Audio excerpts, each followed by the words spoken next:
Hola, ¿qué tal? Muy buenas tardes. El día de hoy avanzamos con este que ya ha tenido relevancia en la investigación que ustedes ya han hecho. Este tema es sobre la lingüística en la Edad Media, un tema que se ha venido corroborando con el proceso de desde la Edad Antigua en cuestión de Roma y Grecia y cómo ha ido pues imponiéndose a lo largo de la historia. Entonces, empezamos con primero la división de la Edad Media. En primer lugar, empezamos con esto de la disolución del Imperio Romano de Occidente, que esto se distingue a menudo como la Edad Tenebrosa de la época medieval posterior, desde aproximadamente 1100 años hasta el Renacimiento, durante el cual el florecimiento de la civilización medieval recuperó gran parte del terreno perdido en la confusión de los años anteriores. ¿Ok? Entonces, primero vamos a dividir entre Oriente y Occidente. En esta parte que ven aquí, la parte de Occidente que conforma con Roma y la parte de Oriente que conforma con Constantinopla, aquí pasando en medio del mar Mediterráneo, pero que queda con el mar Negro. Ok, entonces durante esta época le fue mejor al Imperio de Oriente. No hubo una clara ruptura en la vida organizada y en la civilización como había habido en Occidente. Entonces hay una gran diferencia en esta cuestión porque nos estamos situando con el mapa, vamos a regresar un poquito más en el mapa, entonces la cuestión de los imperios, a quién le fue mejor y a quién no le fue tan bien, ¿no? El Imperio Romano de Occidente, en este caso, pasó a manos de diversas tribus, en su mayoría germánicas. ¿Se acuerdan en la cuestión de cómo comenzó el inglés? Comenzó en esas tierras germánicas, lo que eran los celtas. Ok. Entonces, el latín de las provincias occidentales sobrevivió a todas las invasiones germánicas, cuyo habla no dejó más que unos pocos elementos léxicos en las lenguas romances modernas, que son las descendientes del latín hablado de esas regiones. Bueno, entonces el latín sobre todo permaneció en esta cuestión de la lingüística, a pesar de estas invasiones, y que sobre todo aún permanecían elementos claros que hoy tenemos en cuestiones de descendencia de nuestras lenguas. Ok. En cuestión de la Iglesia es importante reconocer siempre su contexto. En medio de la perturbación de la época y del hundimiento de la autoridad y los modelos del paganismo, la Iglesia aumentó en prestigio como refugio y patrono del saber y la sabiduría. Recordemos que aquí siempre la religión, aquí tuvo un papel importante en cuestión de la educación, ¿no? Y en cuestión de la educación, a pesar de las desavenencias que podrá tener algunas cuestiones muy marcadas en la Edad Media, a pesar de eso, vemos cómo el prestigio en cuestión de los libros, en cuestión de la educación, siempre se mantuvo de este lado y cómo pues la apertura de la sabiduría. Bueno, en esa cuestión misma, el latín siguió siendo la lengua del saber, pues como lo sabemos en la iglesia, el latín es por grandeza siempre fue el latín como el medio de comunicación eh, principal. La educación medieval estaba construida sobre la base de las 7 artes liberales: la gramática, la dialéctica, que da lógica y retórica formaban la primera parte, o trivium; la música, aritmética, geometría y astronomía, la segunda parte, o el quadrivium, que es en latín trivium, las 3 partes, y quadrivium, las 4 partes. Entonces la educación medieval ya empieza a tener una estructura ya bien establecida, en la que nos dice y en la que nos forma estas partes que nosotros vamos a continuar conociendo hoy en día. Pero fíjense bien, la gramática, dialéctica y retórica forman parte ya de un desarrollo lingüístico ya procesual, que nos lleva a entender a nosotros un camino de vida ya en una idea bien fija sobre lo que ya se va a decir sobre el idioma. La gramática configuró pues la base del saber medieval, como arte liberal por sí misma y como necesidad de leer y escribir en latín correctamente. En esta época ya había un perfeccionamiento sobre el idioma, y todos estos estudios estaban subordinados a la teología, al estudio de la fe y las doctrinas cristianas. A pesar de esto, a pesar de esta configuración, la gramática ya tenía un rubro importante en la cuestión de saber hacer las cosas debidamente. Donato fue la principal autoridad hasta alrededor de 800. época en que la gramática de Prisciano, mucho más extensa y completa, llegó a ser ampliamente conocida en Occidente. Recuerden, tenemos Occidente y tenemos Oriente. En Occidente está la parte del Imperio Romano. Muy bien. Entonces, el cristianismo y la actividad misional tenían aquí un trabajo lingüístico de naturaleza práctica, ¿no? Y aquí tenemos una imagen de cómo era la cuestión de cuando ellos evangelizaban. Ustedes saben que la Edad Media tuvo un impacto en cuestión de la religión. Entonces, aquí habiendo la religión, no solamente enseñaba las cuestiones, pues principalmente doctrinales, sino indirectamente y a veces y directamente eran las cuestiones gramaticales. Ahora, nos paramos en Irlanda. Hasta las invasiones escandinavas del siglo IX, Irlanda estuvo en la vanguardia de la civilización cristiana, y los clérigos irlandeses desempeñaron un importante papel en la difusión del cristianismo y en la alfabetización en el continente europeo. En esta cuestión, en la historia de la ciencia lingüística, la segunda parte de la Edad Media, ya nos brincamos que es alrededor de 1100 hasta el fin de la época, es la más importante en la cuestión de la lingüística. La Iglesia unía todas las actividades culturales del hombre como parte del servicio de Dios y subordinaba toda empresa intelectual al estudio de la fe. A pesar de que todo era dirigido a Dios en la cuestión de la segunda etapa de la Edad Media, aquí las actividades culturales tenían una importancia grandísima, grandísima. Primero, el primer tratado gramatical. Esta obra pertenece a un desconocido erudito islandés del siglo XII. Se interesó principalmente con unos 800 años de adelanto, anticipa. Poco después del siglo XII, Islanda empezó a ir de mar y se apartó de la vida y el saber europeo. El texto quedó sin publicar hasta 1818. Entonces, fíjense bien cuántos años pasaron para que se pudiera publicar este gran texto. ¿Ok? Es preciso no solamente tener algo que valga la pena decir para lograr un sitio en la historia, es preciso también disponer de una situación cultural apropiada para que se conozca y se aprecie. El acontecimiento entonces más interesante y significativo en la lingüística durante la Edad Media es la producción de gramáticas especulativas o tratados de modis significandi sobre los modos del significar por parte de una serie de escritores durante el periodo culminante de la filosofía escolástica. Aquí entonces nos vamos con una gramática especulativa, que fue mucho más allá de las exigencias de la enseñanza de latín, sino que los escritos en los que se expuso coexistieron al lado de manuales del patrón de enseñanza como la doctrinal de Alejandro de Villedieu. Bueno, aquí la gramática especulativa es un producto de la integración del sistema filosófico de la escolástica, donde se une con la gramática descriptiva del latín como el formulario de Prisciano y Donato. Entonces, son dos cuestiones que se unen. La integración primero, a un lado de la filosofía escolástica, es la cuestión del saber, pero también la gramática descriptiva, que es cómo describir aquello que vemos de una manera perfecta. Se trataba de un sistema de pensamiento reforzado por la fe cristiana de la época, que podía servir para unificar dentro de sí todas las ramas y departamentos del conocimiento humano, y en las que se podían armonizar las exigencias de la razón y revelación. Tal vez el único momento de la historia hasta entonces en que la materia del conocimiento se encontró tan unida en su núcleo.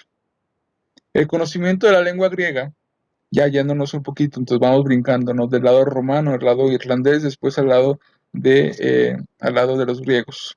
De los escritores griegos y sobre todo de la filosofía griega, como la representa Aristóteles, se puso más al alcance de Occidente desde mediados del siglo XII aproximadamente. Las cruzadas aquí tuvieron un importante lugar, donde tuvieron como consecuencia un encuentro más directo entre la Iglesia de Roma y el Imperio de Oriente, y la captura de Constantinopla en 1204, donde estimuló el interés por las fuentes griegas de la filosofía aristotélica e hizo llegar a Occidente una serie de manuscritos griegos. Desde España se reintrodujo una considerable cantidad de textos filosóficos griegos a través de traducciones y comentarios árabes y judíos. En general, los escolásticos conocieron y estudiaron la filosofía aristotélica a través de traducciones latinas más que en los originales griegos. Bueno, En este siglo, en el siglo XIV, el griego se enseñaba con regularidad en varias universidades europeas que tenían un alto impacto en la cuestión de la enseñanza en sí. Con la enseñanza de Santo Tomás de Aquino, Aristóteles se convertiría en el filósofo dominante en el pensamiento medieval.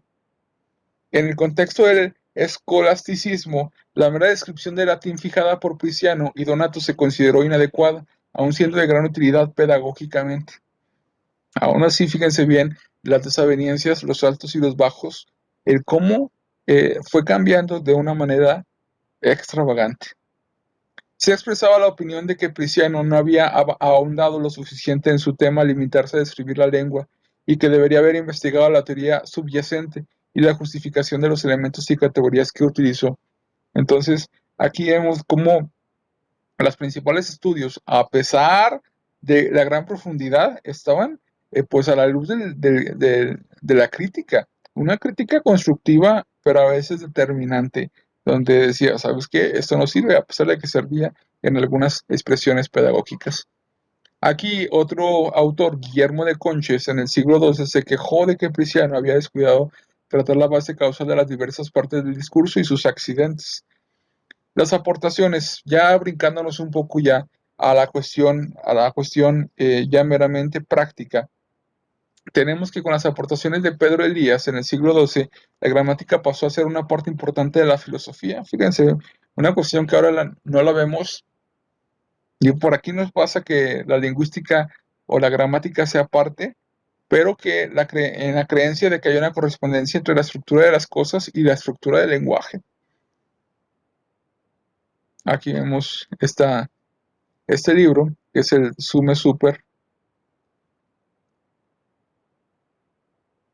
No es el gramático, sino el filósofo quien, considerando con detenimiento la naturaleza específica de las cosas, descubre la gramática. De esta actitud surge la concepción de una gramática universal, una cuestión recurrente en la teoría lingüística a partir de entonces.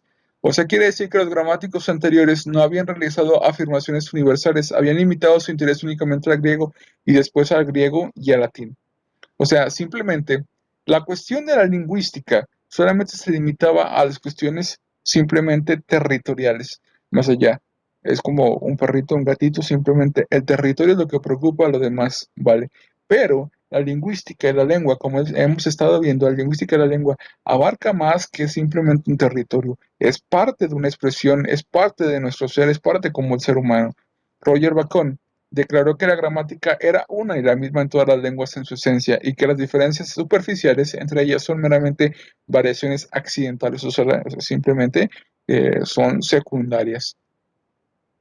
Durante la Edad Media, estudiosos de varias disciplinas examinaron diversos temas lingüísticos, ¿no? En semántica, Pedro Hispano en el siglo XIII, en sus Sumulae Logicales, habló de la diferencia entre significatio y suppositio como propiedades semánticas distintas pero relacionadas en las palabras. Significatio puede traducirse como el significado de una palabra y se definió como la relación que entre el signo y la palabra y lo que significa. O sea, cuando vemos una palabra, es no solamente la traducción, sino el significado, pero no solamente eso, es la relación que hay en el significado y en la traducción. Es un ejemplo que puedo dar. Y en virtud de esta relación de significado, un signo dado puede actuar como sustituto o ser aceptado en lugar de una cosa, persona o acontecimiento. Dado de una serie de ellos con sustantivos, se trata de una relación de suppositio. Suponer. Ok. Entonces, fíjense bien, significado. Entonces, la significatio es anterior al suppositio. Y cuando la significazione, significados de más de una palabra, se reúnen en una construcción, la suppositio de esas palabras puede ser limitada a ella. ¿No? Muy bien. La distinción básica entre significado y referencia, connotación y denotación, intención y extensión, se dieron en este ámbito mismo que ya se buscaba un porqué en cuestión universal. En lógica, filosofía del lenguaje y otras disciplinas que estudian los signos y el significado, la extensión es una expresión en el conjunto de cosas, ¿no? Y la intención es una expresión en su significado o connotación. O sea, es el contraste de la extensión misma. Por ejemplo, mientras que los predicados presidente de los Estados Unidos y comandante en la jefe de las Fuerzas Armadas de los Estados Unidos tienen la misma extensión, se refieren a la misma persona, está claro que no tienen el mismo significado, es decir, la misma intención, ¿vale? Muy bien. Siguiendo esto, algunos lógicos y gramáticos hicieron una distinción más que implica la posición de forma y materia, su posición formal y la suposición material. O sea, una palabra representa o es y la palabra se representa a sí misma, la formal y la material. Pedro es papá, Pedro es nombre, ¿no? Muy bien. Dice Michael de Marvis en el siglo XIII que una palabra incluye en sí misma su sonido como si fuera su materia y su significado como si fuera su forma. Tomás de Erfurt, la gramática especulativa. En el marco conceptual de esto, tenemos que el centro, la gramática especulativa presentó o sea, esto es lo más grande de lingüística en cuestión de la Edad Media, que la gramática especulativa presentó la gramática de Prisciano y Donato como una atenta reflexión sobre la constitución de la realidad y los poderes de la mente humana, de la cual dependía. En el sistema modista, las cosas poseen como existencias diversas propiedades o modos de ser, modi essendi. La mente los aprende por medio de los modos activos de entendimiento, modi intelligendi activi, como los cuales se corresponden a los modos pasivos de entendimiento, el modi intelligendi passivi, los cuales de las cosas tanto que aprendemos por la mente. En la lengua, la mente confiere significado a los sonidos vocálicos. Tiene una relación de modo activo, o sea, el modi significandi activi.